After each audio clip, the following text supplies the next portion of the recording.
What's up, everybody? Rage against the brush. BUA! Outer Point, what's up? What's up? What's up? What's up, Garbage Street? Thank you, champ. I am the godfather of urban art. Definitely the first person to ever paint the narratives of the culture and get it out to the public. Sing it, be it, live it. What's up? What's up, Scott? Twice in one day. Is that cool? I mean, this is getting crazy, bro. It's twice in one day. Hey! Okay, guys, here we are. What's up, Anisha? Yo, what's up? Rocksteady. Rocksteady. Okay, we are going to go, we're going to go live with Brittney Palmer. Brittney, if you want to request me, I'm going to request Brittney, I guess. Or Brittney, you can request me. Either way. I'm waiting for Brittney. Hey, hey. Hey. What's up, Brittney? How are you? I'm good. I'm trying to figure out this tripod thing. Okay, everybody. We are joined by the wonderful, and people don't really know this about you, but Brittney is an artist as well, a little bit of a Renaissance woman. People know Brittney as kind of the quintessential ring girl from the UFC. Brittney, you've been doing that forever. Yeah. Before ring girls were known to be ring girls, you made it known. I mean, you're pretty much the face. I would say you're probably the most popular ring girl of all time. Would that be hyperbolic to say that? I think I'm the second most popular ring girl of all time. Who's the most? Who's I the think most? Ariani. But you were there before her, no? So she was there before me, Okay. but I was in WEC. So like she wasn't there much longer before me, but I was Gotcha. with a different, like the same organization, but a different class, like the lighter weights, the Mighty WEC. Mouses. Yeah, the WEC. The Uriah Faber, all of those guys. Faber. Jens Pulver. You remember all those good ones? Yeah, I Mike remember Brown. I remember those guys. Ben Henderson. The good ones that came out of there. The Anthony Pettises. I mean, I think I'm giving a lot of props to WEC. We upped that UFC game. Yes, you did. And then the WEC was folded into and bought by the UFC. Yes. So, but we always had like the same boss, right? Like, I mean, so to speak, everyone who was at WEC also worked with UFC. So it's still like the sister company. But yeah, I'd say Ariani and then me. Okay, so how long have you been doing that? I've been with UFC for 12 years. And WEC before that, how long? No, I kind of like lumped those all into one. Okay, so 12 years together. 12 years together as a ring girl. And how long have you been drawing and painting for? Because people don't know that you do that. And not only do you do that, but you're very serious. I have been seriously painting since I was 21. So I'm 32 now. Okay. So yeah. Just kidding. Okay. So, I actually did my first show with you. That was my first show ever. Oh, wow. That was the UFC show we did when I think that was the first time I met Dana. And we did a UFC show with a couple of artists. You and I were featured, and I exhibited my Anderson Silva, Uriah, Ronda, all my Ronda stuff. Yeah. I painted Ronda more times than I would like to admit, and which was great. And I was doing a lot of stuff with them, and so that was really your first show, huh? That was it, yeah. So, but yeah, so I started painting, I was a professional dancer. While I was working with UFC, I was actually, I was a cocktail waitress in Vegas. I danced in shows. I was at the Ex-Burlesque show at the Flamingo, which is how I know Mike. Okay. So Mike I've known Murda, him a long time. Shout out, yep, Mike Murda. I'm sure he's on. One of my best friends. I love you, Mike. I love you so much. Yeah. He FaceTimed me today, and I blew him off because I have shit to do. But Mike's incredible. He's the greatest. Yeah. So I was a professional dancer, and I was working just kind of in the Vegas scene, and then I was in a really bad car accident when I was 21 years old. Literally, I was on Halloween Day, and I've told you this story before, but I was unable to walk, and I couldn't dance anymore. So I just kind of, to kill the time, I would paint and just obsessively paint. And I fell in love with it so much. I quit Vegas and just went to art school in LA and moved here and just kind of made a name. And are you now currently selling your artwork? I mean, how are you, especially now that you're obviously, you can't do the UFC gig, what are you doing and how are you making your income? Hold on one sec. My daughter's running to me. No, I'll say hello. You can say hello too. Let me Carrie, get in the see. frame here. Hi. This is the girl crew. Hi. A lot of girls around here at Brittney's. Girls are awesome. It's a lot. Yeah, it's a lot. Girl power. Yes, girl power. So, so are you? So, what are you doing now? Like, what are you painting full time? So yeah, I mean, I just feel so grateful that I have the studio that's separate from my home. I've always had a home studio. And then I just kind of made the decision last year to go into something and just fully commit to this, right? Like stop like tiddling, you know, turning rooms into studios, like having something that I know that I have to sell work to support this studio. And in turn, I can create so much more work. So I do have this in this time. And so it helps because I get home after 6 hours of painting and I'm tired. And then the quarantine, you know what I mean? Then it like repeats. So it's really been saving, you know, my mind. But I'm grateful that I have the studio. I'm grateful I have collectors that are buying work still. And you know, I have commissions and obligations that I've, you know, it's not that I've been pushing them off. I've just always had UFC and then I had to rest from UFC and I have to train for UFC. You know, I'm 32 years old and I'm wearing an outfit like same one I was wearing when I was 22. Right. So the training and everything, it's hard. And I've been able to get this time to clean my studio and to really just finish these obligations that I know that I needed to do these commissions and like fully like make them beautiful and creative and different from any other commission that I've done, you know, and like put my mind to it. And it's helped me so much. And sketching more, like I haven't, and I don't know if you feel this as an artist. I mean, your drawings are so incredible, but my drawings are never really as strong as my paintings. It's just the way it is sometimes for all, you know, artists are all different. So I've been able to like incorporate sketching into my practice again. So like if I'm not at the studio, which I don't go on the weekends, I kind of do Monday through Friday and then Saturday, Sunday, stay home. I sketch and I have to have a sketch. Like I call them quarantine sketches. Do you have anything with you that you could share with us? Any paintings or drawings? Yeah. Let's see what you got. You know, I was actually showing these off a little bit. These are like unfinished. Here's let me see here. I love most of them at home, of course, but I'll see if I have anything here too.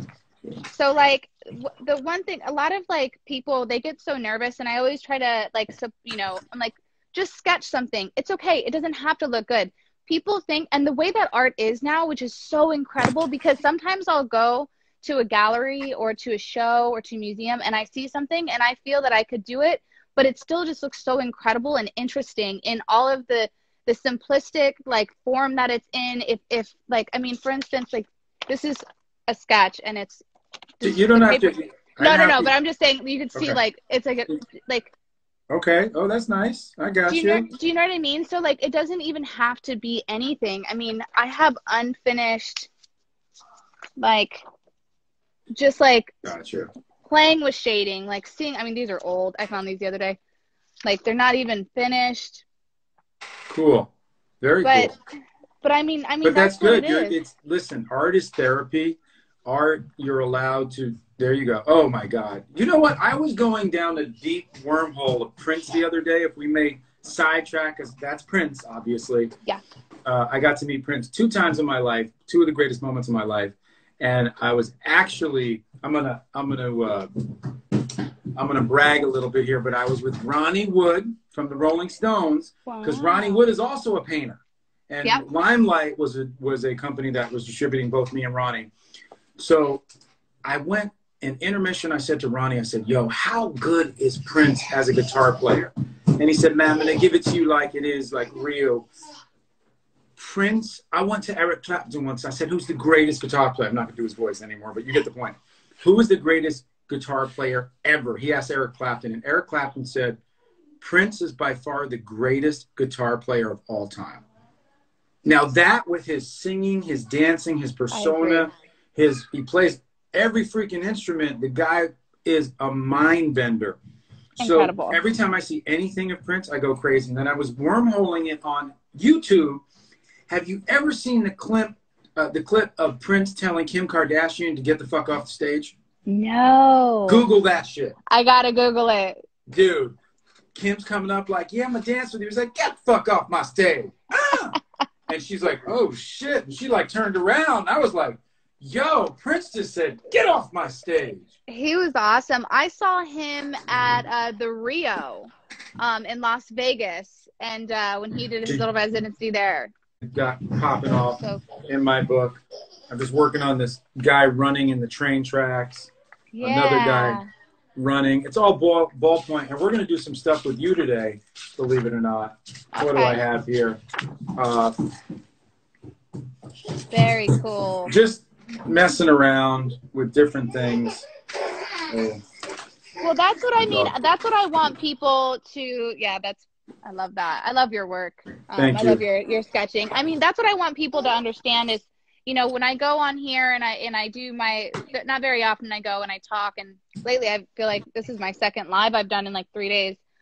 But when I tell people to be creative, like a lot of, and I do it with all my friends, I'm like, just draw something, or, you know, and do you get it too? And they're like, no, it'll just look awful. And then I'm like, well, if you already say that, like, who gives a shit? Like, I have stuff that is so bad, like, and I don't care. I'll show you. It doesn't even matter to me. Like, just weird shit where I'm like trying to figure out, and I'm just, sometimes, I mean, when I was in art school, they would teach you to do drawings when you're not even looking at the pad, when you just like look up and you just create whatever the hell you want. There's something about being, and so freeing doing that. And you just, or even there's that one really great technique that people can do where you just take free on, and you just do whatever you want, and then you find shapes after it, and you can find things in the scribbles, and it's just like a fun little thing that people can do to ease their mind in this time, you know, and therapeutic. What you were talking about earlier is called blind contour drawing. So you're basically just looking at something and drawing, because really you need to feel it with your eyes. Mm-hmm. When you, the problem with drawing is, and everybody who draws knows this, when you think about what you're drawing, you're usually drawing from here, not with your eyes. So most people that draw aren't even seeing. They're drawing from their imagination. So the trick is, how do we make that shift? How could we shift from the right hemisphere, left hemisphere to the right hemisphere? How can we get into the spatial relationships? And there's a couple techniques that we could do to get there, which you and I will get into in a minute. But first I wanted to ask you, you have a pencil, right? You have a paper? Yes, yes. A lot of people are saying stuff like, hi, baby, and I just don't want to be called baby right now, guys. So just, Aaron, was that for her? I'm just curious. Okay, so check it out. I'm going to flip this down. What I'd like you to do is a couple things. Let's start with drawing something, and I asked a lot of my guests to do this, but draw something that you did as a kid. So everyone used to do something as a kid, and everybody, please feel free to draw along with us. It's very therapeutic. This is really good for your psyche, your ego, your spirit. Some people used to draw Stussy S's. Some people used to draw little cars. Some people used to draw many things. I used to draw doodle dogs, profiles, eyes, hands. I always drew hands. I'm a big hand guy. So why don't we're going to turn the camera towards our drawing. If you can. If you can't, you can do it off. I'm going to do it. Okay. I'm going to draw right there. Let's see what it looks like. Yes, Savolstia draws her butterflies. That is very true. Okay, here we go. So here's my pad. I think I could draw right around here. I have a delay, but I think this will work. Okay, guys, so I'm going to draw perhaps an eye. I used to draw eyes all the time, and I'm going to have to flip it when I do it. And Brittney, we don't know what Brittney's going to draw. She's going to surprise us. Okay. I'm going to figure this out. There you go. Someone said draw a dinosaur. I'm drawing something when I was a child. Okay, guys, here we go. I'm doing this fast, by the way. And that's the thing. And you don't need to go so slow. Like, you know what I mean? Like, it's okay just as long as people are doing something. Like, I go so Exactly. fast and it just like, I don't really care. I'm naturally just impatient.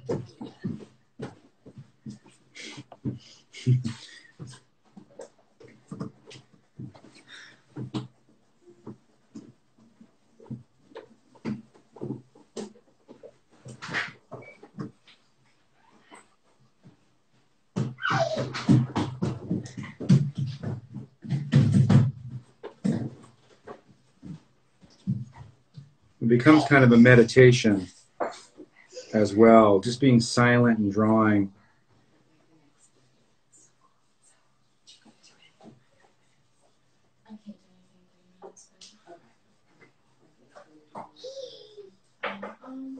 I used to just sit around, Brittney, and just draw eyes all the time. Me too. But I always just drew one. I couldn't do two drawing flowers because petals never really look the same anyway. So if it's lopsided, most flowers are, you know what I mean? Like there's a beautiful like symmetry to life, but there's also kind of just a randomness.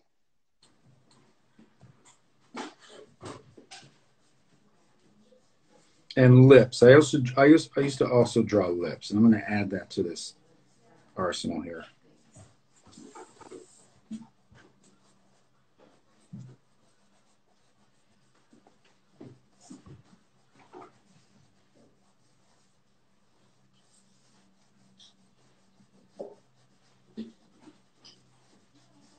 This is a little silent.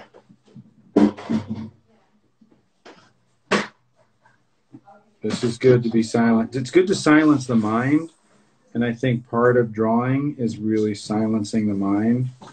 And it's very hard to.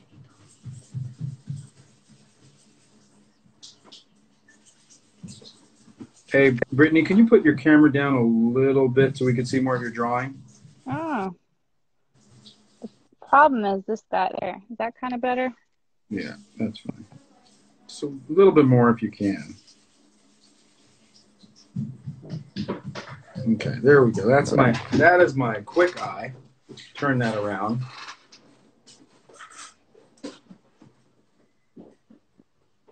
And then, God, I tell you, there we go. That looks good.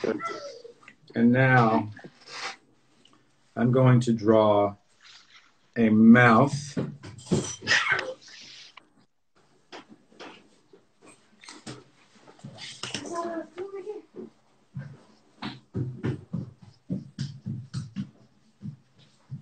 And everybody can draw along with us. We're doing mouths? Okay. Yeah, we're doing mouths.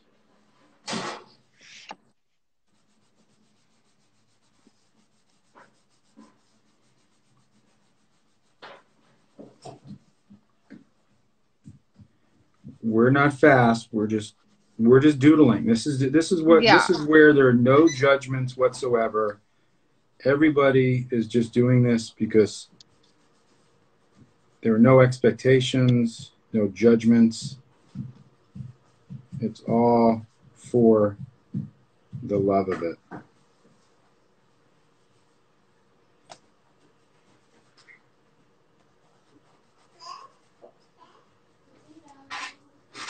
These lips are full. Yeah, same. For some reason, I grabbed the world's tiniest pencil. That will always be, that's always going to be an obstacle. So I think when we draw, we start to click into that right hemisphere where it feels like there is no such thing as time. Time becomes irrelevant. There is all of your worries. You can breathe your worries away. You can draw your worries away. You're living in this right hemispherical space of no time, timelessness, peace, tranquility, and really being able to feel the form, to draw sculpturally and to really do something that you love and something that we've all done, Brittney, since we were kids. We all draw. It's the greatest connection, one of the greatest connections to the universe. Drawing and painting. It is such a great therapeutic thing to do for everybody. And music. No, not music, Brittney. No, I'm saying, yes, music, of course, music, guys. Music. Everyone has their thing. I feel like, you know, creation in general, but drawing is easy. It's just, everyone has access to a paper, a pencil. So I did a side view. I'm drawing upside down now for you guys of the mouth here.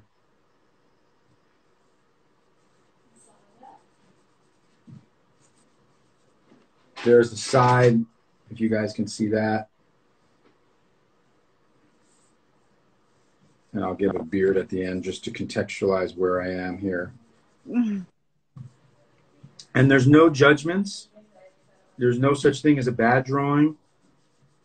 There's no such thing as you failed. There's no such thing as I can't do it. There is only you. And remember how much art is out there that is selling for millions of dollars that we all look at and we go, are you kidding me? Mm-hmm. Like, what? Is that even possible? But yes, because and art, it's beautiful. Yep. Some of it is. Some of it is definitely not. There we go. Look at that. So that's from the side. I drew that upside down. Now look at Brittney's right there. Yeah, it is really fun. And we're going to continue. Here. Continue? All right, we're going to continue. We are, so here's a bunch of mals I did the other day. Guys, you see that right there?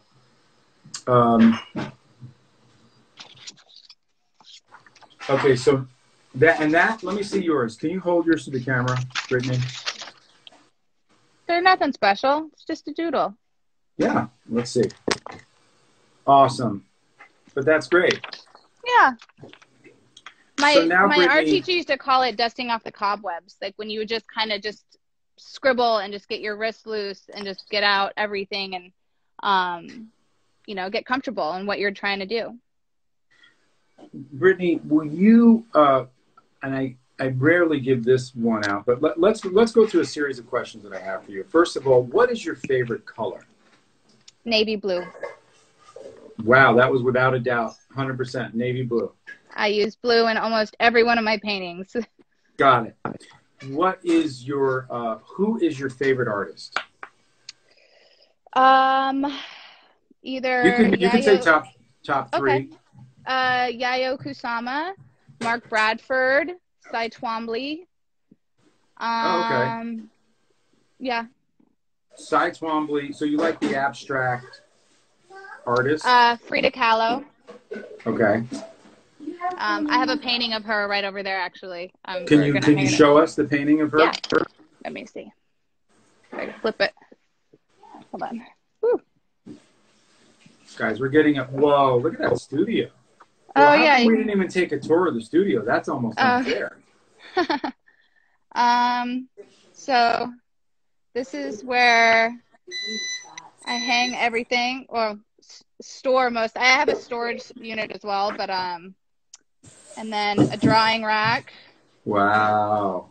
And then, see, these are all purchased paintings. So those are all here until after the quarantine when I can deliver them, which is kind of cool. That's crazy that you have such a huge, great studio. Oh, there we go. Yeah. There she is. I shouldn't even have this leaning on her. Oh, very cool. And so lately I've been doing this stuff with texture. So if you can see. Yeah. And how do you do that? There's like a paste that I use. Is it a gel? Is it Liquitex gel medium? Yeah, pretty much. Okay. And then, so this is a painting I did that's not really something I've shown. And this over here. Oh, that's nice. Yeah. And this is cool because it's on a wood panel.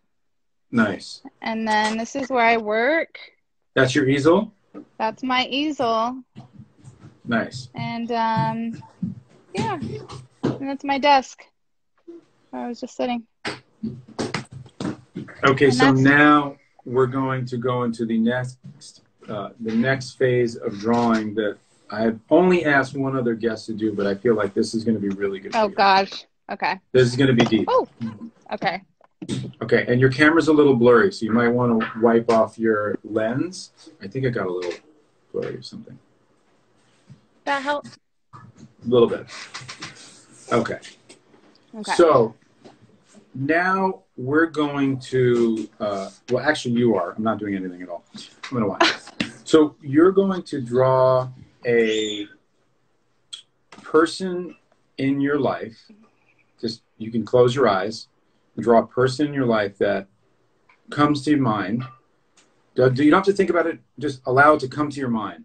Mm-hmm. And you're going to interpret that person without anything that's recognizable whatsoever. In other words, no noses, no eyes, no hair, just shapes. So make a square box. Just make a square box.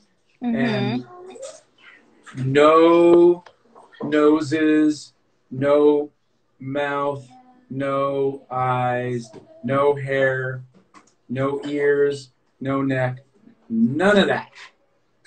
Okay. Just feeling shapes. Just feeling shapes and thinking about the person as you move the shapes around, whether it's swirls, whether it's C curves, S curves, whether it's lines, verticals, more of an emotional feeling, an energetic feeling that you're getting when you think of the person. So close your eyes for 10 seconds. Okay. Think about who this person is.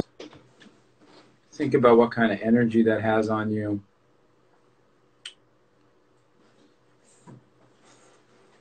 Okay. And just allow it to permeate what you're going to draw. Now you can draw whatever that is. And take your time. Don't even think about it. Don't think about anything except the feeling. So you're trying to draw the feeling. Okay. More than... No faces, but I'm drawing a feeling. Yes. And I'm going to just draw, just to draw right now. But you're doing the hard work. You're doing all the hard work. So, yeah, just... And what we realize is that perhaps we find something deeper, more profound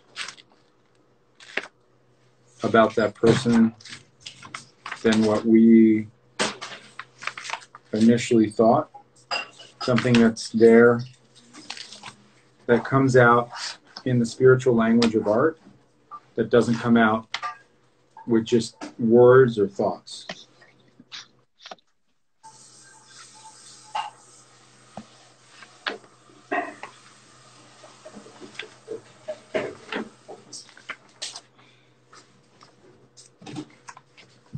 And if you're tuning in now, we just asked Brittney to draw somebody that comes to her mind in a non-realistic way. That is her interpretation of this person, so that we could penetrate the layers of perception.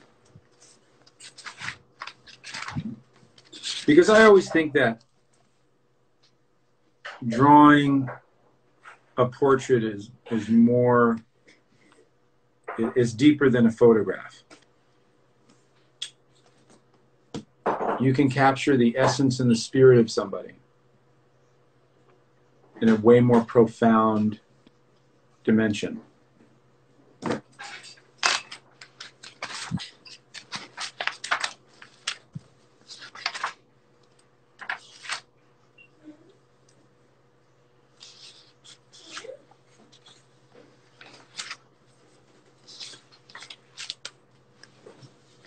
Scotsman, you got to take the good with the bad and realize that, yeah, here we are.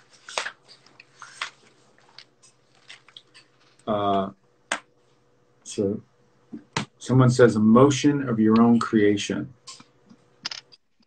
And Brittney, do you have a gallery or anywhere people could see more of your artwork before you share this with us? Well, I did this in 2 seconds, so like we said, there's no judgment. No judgment. My work is hanging right now at the W Hotel in Hollywood. They can Very see it in the cool. lobby there. And I just had a show at Park MGM in Vegas. Other than that, it's on my website on BrittneyPalmer.com and on Brittney Palmer Art, my Instagram, my art Instagram. It's there. And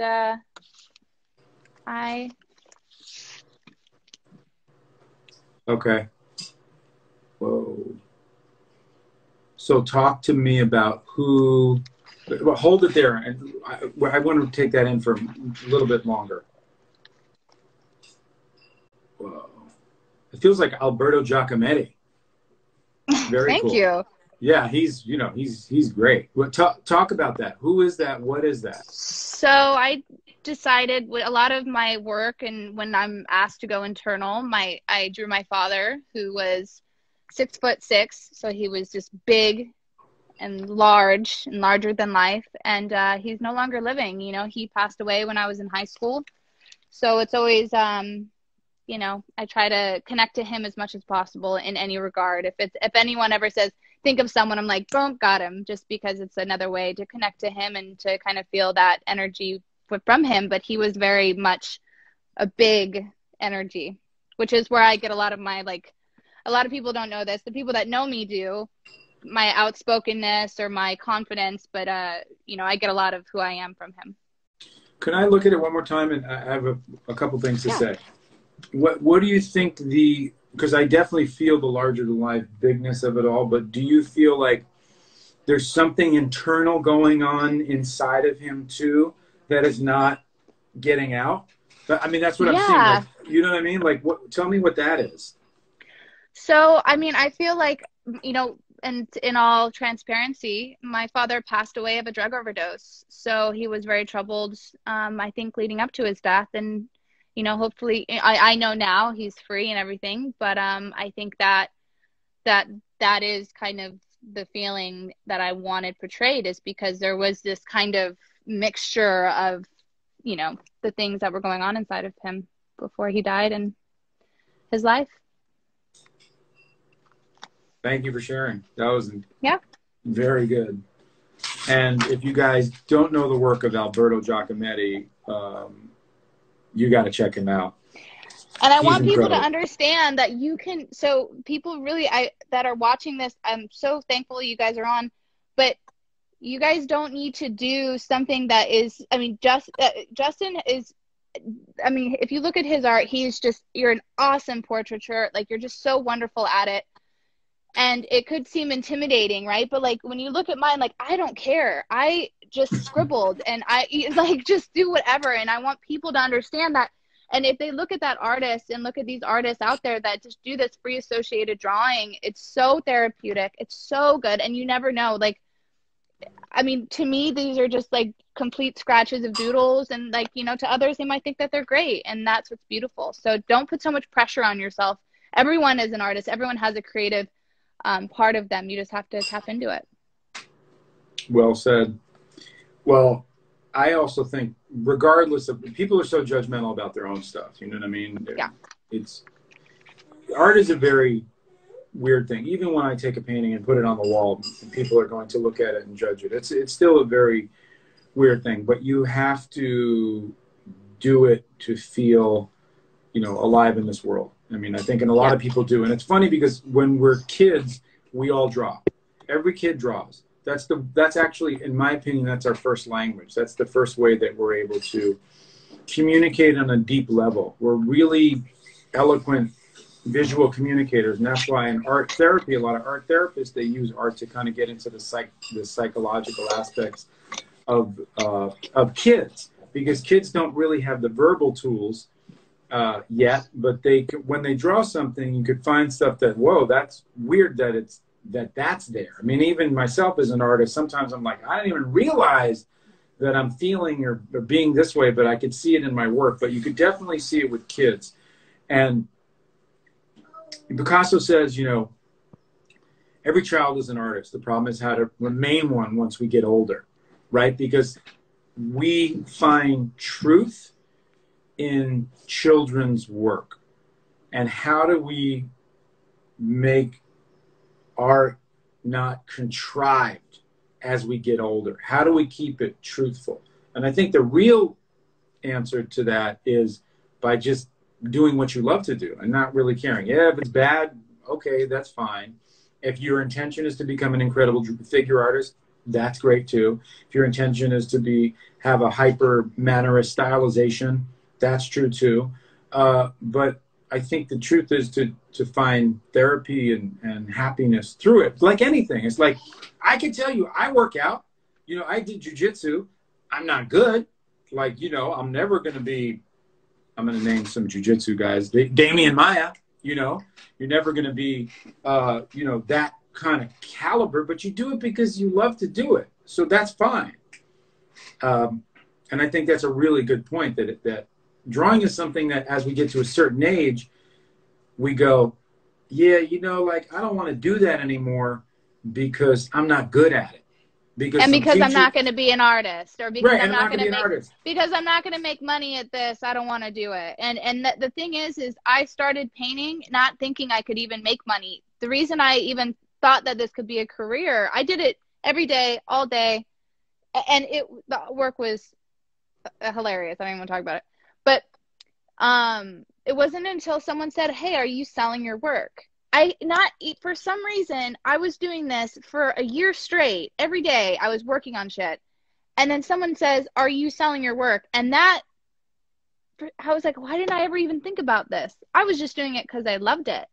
And because it was therapeutic, and because I was healing, and I was healing so many traumas, and, you know, the accident and my injury and, you know, my life and my father and all these things. But then I was like, oh shit, maybe I can. You know, maybe I can do this, and maybe I can make it a career. And then I went to school, and I studied, and I tried to learn how to make the correct pair of lips, how to make the correct eyes, and, you know, just to know, you know, so I don't need to push myself as hard, because there's tips and tricks to everything, and people need to understand that. If you want to, like, you having shapes and like kind of doing that, if you want to make a horse, there's shapes inside of their head that you can easily, I have one here when I was obsessed for like a day on making horses, and there's the transition of it. If I could find it quickly, I can show you. But you can see on how, like, there's always little tips and tricks and pointers that anyone can do to draw. It doesn't have to be anything, like, you don't have to like look at something and be able to freely just be like, oh, perfect, that's exactly what I need. Like, a horse is like a head, and then it's a rectangle, and it's like that, you know, circle and a rectangle, and then you just ultimately like combine everything together. So if you're ever interested in drawing something and you feel that you can't do it, look on YouTube. I learned a lot on YouTube on how to sketch, how to draw eyes, how to draw, oh, here we go. Okay, so I was like, okay, I want to draw horses for some reason. So this is my first go at it, and it looks so elementary. Mm-hmm. Right, elementary. Then I go online, which is fine. Then I look again. I'm like, okay, let me just try this one more time. Even worse. I'm like, yeah. Wait, nope, not yet. And then I'm like, okay, so what is the trick? Then I go online and I look that a horse is a circle. And then you got it, like, all these shapes that made the ears, you can kind of still see because I never erased it. And that's how you can create something and this was all within an hour of each other, just progressing. Well, that shows you how, listen, I believe that anybody could learn how to draw. And I've, you know, being a professor at USC, I've seen kids who are really not great talents become great talents, and kids who are great talents just not have that fire in them to become greater, because they're natural and they kind of rest on their own laurels. And look, we see that in the fighting world. There's some people who are gym junkies who are just gym studs, and then they get into real situations and they, you know, they lose that certain je ne sais quoi that they had because they were so incredible. And I would say, you know, you have to really love it. There is no wrong. My one teacher, Glenn Vilp, who's one of the greatest draftsmen of all time, said, there are no rules, just tools. There are no rules. Yeah. So you have to just, it doesn't matter. I mean, there's Pablo Picasso in his early years when he was the prodigious prodigy, realistic Spanish painter. And then he goes to his Rose period, his Blue period, Cubism, Fauvism, Impressionism. I mean, Picasso did everything. Then he winds up on the other side to become Picasso. He just became Picasso, which is what his mom said to him, because she says, if you become a cardinal, you become a pope. If you become a infantryman in the army, you will become the general. And he says, instead, I became an artist and I became Picasso. I mean, he's synonymous with art, like, yeah. And because he dominated something, because he realized he had to get back to the child in himself. It took him so many years to realize, oh, no. I really want to be drawing like I was at 7 years old, before I had all these ideas about what. That he was incredible at 7 years old, by the way. No, yeah. Incredible. Picasso was a rare one. Very rare. He was drawing at 13 years old. He was drawing amongst men. Yeah. His father was an artist. He was an art teacher. Yeah, art teacher. Yeah, and Picasso was. Could you imagine sitting next to Picasso and he's 13 and you're a full-grown adult? Like, I hate this kid. Just so annoying. Isn't that what happened though? Isn't that some kind of what happened? His father kind of, when he saw what his son could do, his father kind of took a back seat, right? He put his pencil down and said, it's all about my son. Yeah. And then Picasso kind of, not to wax too poetically about Picasso, but then Picasso said, fuck this realism, I'm moving to Paris, and then became an artist, started hanging out with George Braque and a lot of great artists at the time, and kind of went off. Matisse was, I love Matisse. Picasso says, Matisse is incredible. Picasso says, in the end, there is only Matisse. I love that. Which is like, wow. And they had a love-hate, very competitive relationship, because Matisse was like his father in many ways, and allowed Picasso to kind of be more experimental. Anyway, the point is that you gotta love the shit, and we could bring every conversation. Are you a fighting fan? Or, I mean, obviously it's your job, but do you love it? I just wanted to talk about that. You do love it. I love it. I love UFC. I love the combat sport. I love the training. I love the discipline. I love the shit talking. I love the hug at the end after all the shit talking is done. And then they're just like so tired and they hated each other so much. And at the end, they're like, you know what? Good. That was good. Like, I love that. I love the company. I love traveling. I love the fans. I love UFC. I'll always love the sport. And I think that's why I've been in it so long, And I think the fans see that. And I think Dana sees that. And I think that that's what's really important, is because you have to breathe UFC. When I do interviews about it more than I do art interviews, right? It's about the fights. And I know what I'm talking about because I love it so much. So with that being said, who are your top 5 fighters of all time? And that's my first question. And I have a couple more. Because I'm a big I'm a huge, the only sport I watch. I know. Is just UFC. I painted a lot of the people there, but that's my favorite sport. Okay. We have Conor McGregor, Anderson Silva, BJ Penn, Uriah Faber. Nice. And wow, you named no women, by the way. I'd like to point that out to all the women out there. Not one woman. Amanda Nunes, by the way, and she's having a baby. Oh my God, she is kind of like the, I don't know how you feel about John Jones, but I feel like John Jones is. I love John Jones. He's not my favorite fighter, but I think he is the best fighter we've ever seen in the game. Nobody is even close to him. He was like Michael Jordan during the Jordan years, where nobody could touch Jordan. There was Jordan, and then there was everybody, like mortals. I feel like John Jones is a little bit like that. There's like John Jones, and then everybody else. Now, everybody else, there's some great everybody else's, but there's Rembrandt, and everybody. There's Michelangelo, and there's all y'all other normal humans, mortals. Great. You can be great. But nobody's quite Michelangelo, and I feel like John Jones is that. And I would say your list is incredible. And I think Amanda Nunes is kind of like that for the females. She's like legend. She is just another level. She's legend. I love her. I painted her for my show, Electric Flow, the first one I had during Fight Week. I painted her. She's incredible. And everybody is saying, agreed, but don't forget Fedor. Nobody's forgetting Fedor. Nobody's forget. I mean, she's just there's her so top many. Five. You have to understand. There are so many, and I've been with the sport for so long. Like I left out, you know, Liddell. I left out so many wonderful athletes. So that's always such a loaded question, and I'm so grateful for the fans. But I also get a lot of pressure because, like during fights, for instance, it's important that we root for both parties. Everybody's both sides. writing Khabib. We get it. Khabib's the greatest. Khabib's awesome incredible. too, Are man. you kidding They're all me? good. Scary. They only said 5. Khabib's incredible, and you know what? As great as I would say, as great as McGregor is, I can't tell you. I can't put him in the category as Khabib. I mean, you know, McGregor is the quintessential. McGregor is the greatest mouthpiece that the sport has ever seen. He's a combination of handsome, funny, charming, talented, you know, just a mouthy. shit talker. I love. Yeah, he's an able, articulate shit talker.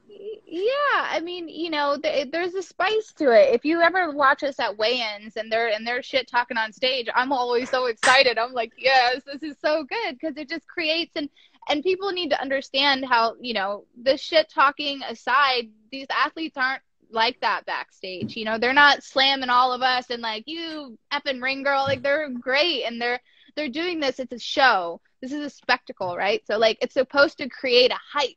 And people need to just ease up. It's fun, you know? I think so. I would disagree, Jason Manley, that Khabib had one title defense and you can't put him in the GOAT conversation. I think that's ridiculous. He's never lost. He's dominating people who dominate people. I would say that's not true at all. I think Khabib is definitely one of the greatest of all time, if not. Absolutely. Yeah, exactly. He's 28-0. The Lawler says that, and that's true. Paulo Costa, very, very dangerous fighter.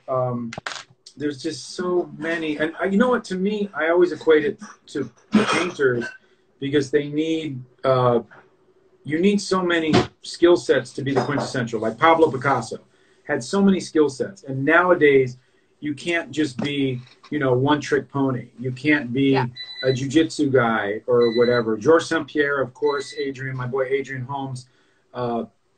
Shout out to Adrian Holmes. For sure, Adrian, I totally agree with you. There are just so many people that are so talented. And what is going to happen? Are we ever going to see Tony and Khabib, or is that going to be cursed until the end of time? I mean, it's horrifying. You've met my boss.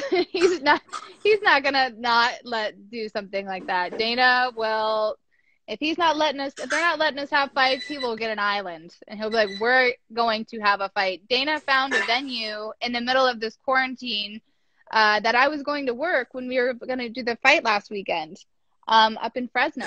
And then what happened? What happened to that? Disney canceled that?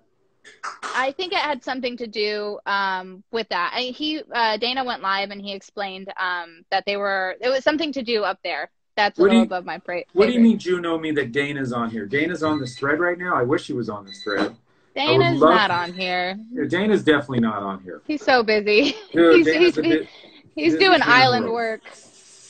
Dana's busy. He's just being, he's being bad. I find Tony Ferguson also to be one of my favorites.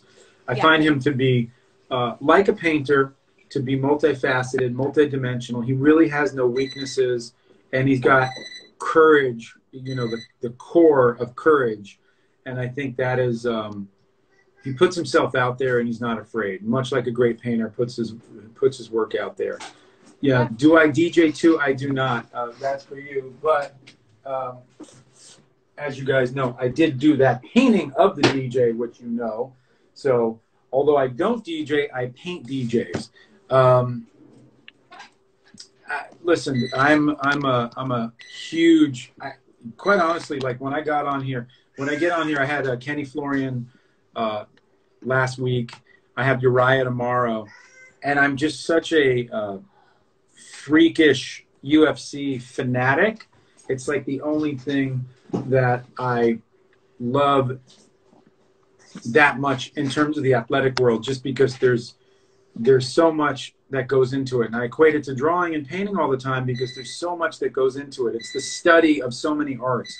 Like with drawing and painting, it's a study of value, form, shape, color, edges, atmosphere, composition, design, saturation, hue, intensity. It never ends. It really never ends. You know, and with fighting, it's a study of jiu-jitsu, of kicking, of punch, you know, boxing, of wrestling, of, you know, and you know my daughter was a world champion jiu-jitsu fighter and a high school wrestler, and I myself did jiu-jitsu at a very shitty level with Eddie Bravo for years.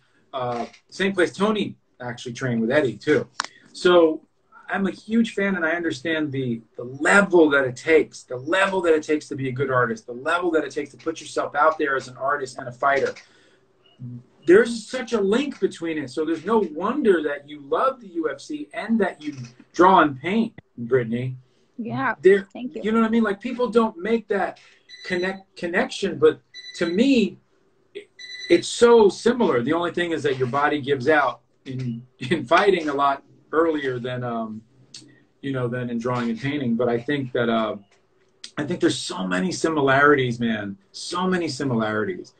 It's just it's such a skill and such a commitment. It's fucking commitment. It's interesting. I mean, it's interesting that the first show that I did with you when I met you was titled "The Art of Fighting," and it was a show that we had to incorporate fighters, and you know, it just does go hand in hand, and just that in and of itself, the fact that I was the ring girl painting. Shout out to Jason Manley, jiu-jitsu, awesome human being, jiu-jitsu phenom, fighting phenom, Jason, my boy. But, okay, Brittney, anything else you want to say in these last couple of minutes to all of your fans? Let's, again, talk about where people can see your artwork, what is the next level of Brittney Palmer 2020? And before that, hold on. Before that, what is your greatest contribution to the world? Okay, so what they can expect right now, you can catch my art at BrittneyPalmer.com, on my art Instagram, Brittney Palmer Arts. I tag it all the time. Hopefully, please follow it. I do different videos and stuff on that one, so if you are more inclined to the art stuff.